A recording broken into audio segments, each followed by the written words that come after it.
சொல்லி கேட்க, ஆனா கார் ஓட்டுறதுக்காக நிறைய ஸ்பெஷல் ட்ரைனிங் எடுத்திருக்கேன். கிட்ஸ்க்கு எனக்காக கொண்டு வரக்கூடிய டாய்ஸ்ல இதுதான் என்னோட ஃபேவரட் அப்படின்னு சொல்லுவாங்க. டாய்ஸா நீங்க சொன்னீங்க, ஓகே சூப்பர் அப்படின்னு சொல்லிட்டு காரை நல்லா கிரிப்பா பிடிச்சுப்பா. அவரோட கான்வர்சேஷன் இந்த மாதிரி காமெடியா போயிட்டு இருக்கும்போது நடு ரோட்ல நிக்கிறத பார்த்து சேபர் வந்து கார் நுப்பாட்டிடுவா. அது ஏதோ ஒரு மிஷன் அப்படிதான் நினைச்சிருப்பாங்க. ஆனா அது ஒரு சர்வெண்ட் அப்படின்னு தெரிஞ்ச பிறகு கிட்ட போய் எதுக்காக வந்திருக்கேன்னு சொல்லி கேட்கும்போது, நான் உங்களுக்காக தான் வந்திருக்கேன் மை ஹோலி வெர்ஜின் அப்படின்னு சொல்லுவானா.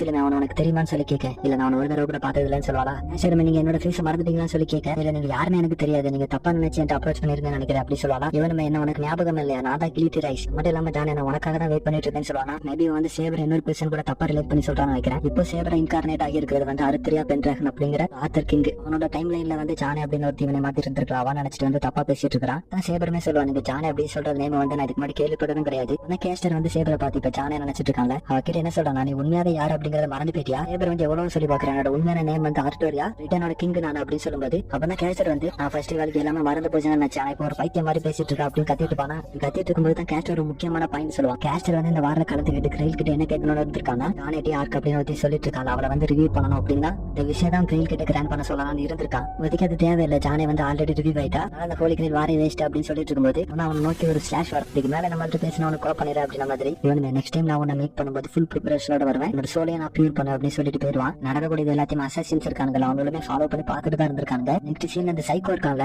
5 குழந்தைகளை ஜீசஸ் வந்து சிலுவையில் அரைஞ்சிருப்பாங்கல்ல, மாதிரி ஒரு 5 பசங்களுக்கு பண்ணி டார்ச்சர் பண்ணிட்டு இருக்கான். அந்த இடத்துக்கு வந்து கேஸ்டர் வந்து ஆல்ரெடி ஃப்ரஸ்ட்ரேட் ஆகி இருக்கானா. அந்த கோபத்திலே வந்த உடனே ஒரு பையனை கொண்டுருவான். கொன்னது மட்டும் இல்லாம அவன் வந்து ஜானோட சோலை விட்டுறதுக்கு மறுக்கிறான். இவன் அவனோட லவ் வந்து பியூரா இல்லாட்டாலும் அவளை வெளியே விட மாட்டேங்கிறான் அப்படின்னு சொல்லிட்டு இருக்க. அவனோட டைம் லைன்ல நடந்த விஷயத்தை தான் பேசிட்டு இருக்கான்னு நினைக்கிறேன். அதே சமயத்துல கேஸ்டர் வந்து ரினாஸ்கே இருக்கான், அவங்கிட்ட வந்து ஒரு 11 குழந்தைகள் வேணும் அப்படின்னு சொல்லிட்டு போயிருவான். அதே சமயத்துல கேனிட்டு வந்து லான்சர் கிட்ட சேபரை கொள்றதுக்கு உனக்கு 2 சான்ஸ் கிடைச்சுமே அதை வேஸ்ட் பண்ணிட்டேன். ஈவன் அதுக்காக ஒரு கமெண்ட்ஸ்ல யூஸ் பண்ணிருந்தாலும் அது வந்து பிரயோஜனமே இல்லாம போயிடுச்சு. சேபர் கூட ஃபைட் பண்ணது உனக்கு அந்த அளவுக்கு ஃபன்னா இருக்குதா அப்படின்னு சொல்லி கேட்டா, அஸ் நைட்டா நான் சேபரோட ஹேட்டை வந்து உங்க கையில வந்து தருவேன் அப்படின்னு சொல்லுவானா. நான் அவனை சமன் பண்ணும்போது கிரேல எனக்காக எடுத்துறேன் சொல்லி ப்ராமிஸ் பண்ணிருக்கேன். சேபரோட தலை எடுக்கிறது தான் முக்கியமான விஷயம் மாதிரி நீ பேசிட்டு இருக்க. அந்த இடத்துக்கு கேனிட்டோட வைஃபான சோலா வராங்க. அவன் ஒன்னும் தப்பு பண்ணல, அவன் கொடுத்த வேலையை கரெக்டா தான் பண்ணிட்டு இருக்கேன், நீ தான் அவனை தப்பா புரிஞ்சிட்டு இருக்க அப்படின்னு கேனிட்ட பார்த்து சொல்லும்போது, அந்த கேனிட்ட சேபர் வந்து ஒரு ஸ்ட்ராங்கான சர்வெண்டா இருக்கும்போது அவளை தோக்கடிக்க சான்ஸ் கிடைச்சா மிஸ் ஆயிடுச்சு அப்படின்னு எனக்கு வருத்தமா இருக்குன்னு சொல்லுவானா. அவனோட வைஃப் சேபர் வந்து ஆல்ரெடி காயப்பட்டு தான் இருக்கிறா, அதனால அவளோட ஃபுல் பொட்டன்ஷியலா சண்டை போட முடியாது. இப்படி இருந்தா நீ அவளை என்ன த்ரெட்டனிங்கா தான் நினைக்கிறேன், அவளோட மாஸ்டர் நீ டார்கெட் பண்ணலாம். மாதிரி நீங்க பேசிட்டு இருக்கும்போது தான் லான்சர் என்ன சொல்லுவானா, இது மேல எதுவும் சொல்ல வேண்டாம், என்னோட மாஸ்டருக்கு தான் கேவலத்தை ஏற்படுத்தும், என்னால பாத்துட்டு இருக்க முடியாது அப்படின்னு சொல்லுவானா.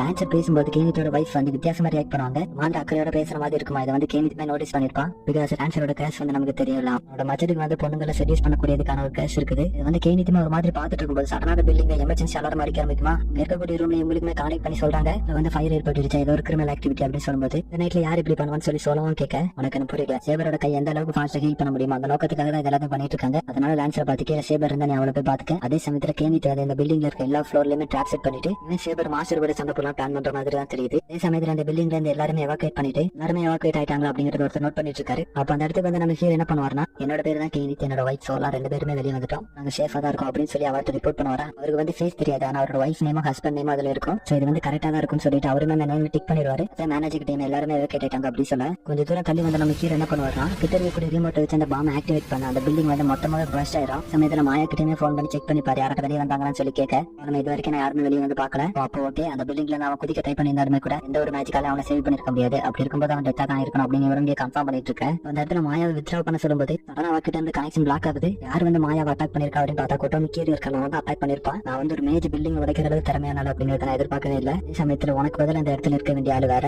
நீ என்ன பண்ற. 2 பேருக்கு இடையில ஒரு சின்ன கைகலப்பு நடக்கும். அதுல மாயா வந்து அந்த இடத்துல ஸ்மோக் போட்டு அங்க இருந்து தப்பிச்சு போயிருவா. அதே சமயத்துல கீரை வந்து ஸ்மோக் பாம் எடுத்து பார்த்துட்டு இது வந்து அவ தூக்கி போடுற யார் தூக்கி போட்டுருப்பா அப்படின்னு சொல்லி யோசிச்சுட்டு இருக்க. அந்த இடத்துல கீரை கிட்ட அசாசின் எதை ரிப்போர்ட் பண்றதுக்காக வருவானா. நான் வந்து பப்ளிக் ஏரியால வந்து இப்படி சடனா எக்ஸ்போஸ் ஆகக்கூடாதுன்னு சொல்லியிருக்கேன் கீரை சொல்ல. இது வந்து ஒரு முக்கியமான விஷயம் நான் உங்ககிட்ட சொல்லி ஆகணும். நாங்க வந்து கேஸ்டர் அண்ட் அவரோட மாஸ்டர் எங்க இருக்காங்க அப்படிங்கறத லொகேட் பண்ணிட்டோம். அசாசின் ரிப்போர்ட் பண்ணது எல்லாத்தையுமே கீரை வந்து டோக்கியோமி கிட்ட இன்ஃபார்ம் பண்ணிட்டு இருக்கான். அவரோட மாஸ்டர் வந்து ஒரு 15 குழந்தைகளை வந்து கிட்னாப் பண்ணிருக்கான் அப்படிங்கிறது தெரிய வந்திருக்கு. அதே சமயத்துல கேஸ்டரோட மாஸ்டர் வந்து ஒரு சீரியல் கில்லர் அப்படிங்கறத டோக்கியோமி கிட்ட சொல்ல, ஈவன் அவங்க வந்து ஹோலி கிரீட பத்தி கூட கவலைப்பட்ட மாதிரி தெரியல. அவங்களோட பவர் வந்து கண்டமானிக்கு யூஸ் பண்ணிட்டு இருக்காங்க. இதோட ஃபாதர்மே டோக்கியோமி கிட்ட அதை தான் சொல்றாரு, அவனுக்கு ஆல்ரெடி ரூல்ஸ் மாதிரி நிறையவே தப்பு பண்ணிட்டு இருக்காங்க. இப்ப கேஸ்டர் அண்ட் அவனோட மாஸ்டர் 2 பேருமே எலிமினேட் பண்ணி ஆகணும், இல்லாட்டா ஹோலி கிரீல் வார்க்கே கிட்ட பேர் வந்து சொல்லி கீரையோட அப்பா இங்க சொல்லிட்டு இருக்க. அப்ப கீரை வந்து என்னோட அசாசினை வச்சு கேஸ்டரை டிஃபீட் பண்ண முடியாது அப்படின்னு சொல்ல, அதனால கீரையோட ஃபாதர் வந்து இந்த ரூல்ஸ் நான் ஒரு மைனர் சேஞ்ச் பண்ண போறேன்னு சொல்லிட்டு எல்லா மாஸ்டருமே கேஸ்டரை டிஃபீட் பண்றதுக்கு சொல்ல போறேன்னு சொல்லிட்டு போயிடுவாரு. அப்ப கீரை வந்து அவனோட ரூம் வரும்போது அந்த இடத்துல ஆர்த்தருமே இருப்பானா.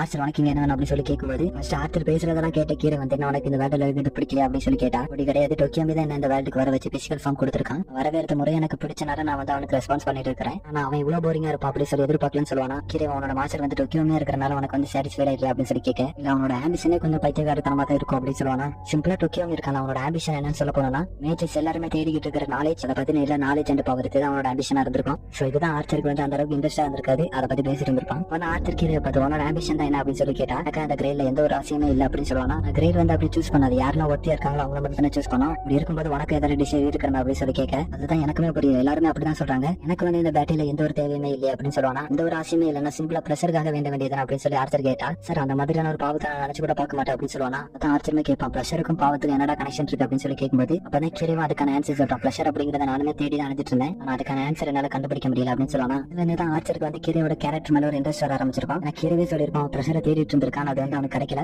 பிரஷரை பத்தி பேசும்போது கீரை என்ன சொல்லுவானா, ஒரு செர்வெண்ட்ல எனக்கு பாடம் நடத்த வேணாம் அப்படின்னு சொல்லுவானா. தம்பி நான் யாரை தெரியுமா, அந்த வேர்ல்ட்ல இருந்து எல்லா வகையான பிளஸரை அனுபவிச்சிருக்கேன், எல்லா விதமான லக்ஸரியான விஷயத்தையுமே அனுபவிச்சிருக்கேன் அப்படின்னு சொல்லும்போது சொல்றது நீ கேட்டுதாகணும் அப்படின்னு சொல்லிட்டு சொல்ல ஆரம்பிக்கிறான். கீரை வாங்க தெரியுமா, நீ கொஞ்சம் கொஞ்சமா என்டர்டைன்மெண்ட் தேடி அலைய ஆரம்பிச்சிட்டு அப்படின்னு சொல்லும்போது, நான் அந்த மாதிரி இனிமே தரக்கூடிய விஷயத்தை நோக்கி அலையிறதுல கீரை சொல்லுவானா. இல்ல அப்படி பேசாத, டொக்கியோமே உனக்கு கொடுத்த அசைன்மெண்ட்டுக்கு நடுவில் நீ இதையும் பண்ணலாம்னு சொல்லிட்டு அவங்களோட ஸ்ட்ராட்டஜி மட்டுமே இன்வெஸ்டிகேஷன் பண்றதை விட்டுட்டு அவங்களோட மோட்டிவா என்ன தெரிஞ்சுக்கணும்னு சொல்லுவானா. அசாசினை வச்சு அதை என்னால ஈஸியாவே பண்ண முடியாது, அதை தெரிஞ்சுக்கிட்டு நீ என்ன பண்ண போறேன்னு ஆர்ச்சரை பார்த்து கேட்கும்போது அவனுக்கு தான் தெரியல மற்ற ஹியூமன்ஸ் எப்படி திங்க் பண்றாங்க அப்படிங்கறத தெரிஞ்சுக்கிறதுல எனக்கு எவ்வளவு ஆர்வம் இருக்குன்னு சொல்லிட்டு, அதனால அவங்களோட மோட்டிவ்ஸ் நீ தெரிஞ்சுக்கிட்டு என்கிட்ட சொல்லணும் அப்படின்னு சொல்லுவானா. ஆர்ச்சர் நான் வெயிட் பண்றேன் அப்படின்னு சொல்லிட்டு போயிருவான். கீழே அந்த கிரேட்ல எனக்கு எந்த ஒரு ஆசையுமே இல்லை அப்படின்னு சொல்லிட்டு என்னை பத்தி நிறையவே அவங்க கிட்ட சொல்லிட்டு யோசிச்சுட்டு இருப்பான். ஆனா அந்த எம்ஏ கிரிட்ஸிவை பத்தி மட்டும் நான் தெரிஞ்சுக்கிட்டேன், எனக்கு என்ன தேவை அப்படிங்கறத நானும் தெரிஞ்சுக்கலாம் அப்படின்னு கீழே யோசிச்சுட்டு இருக்கும்போது இந்த எபிசோடுமே இந்த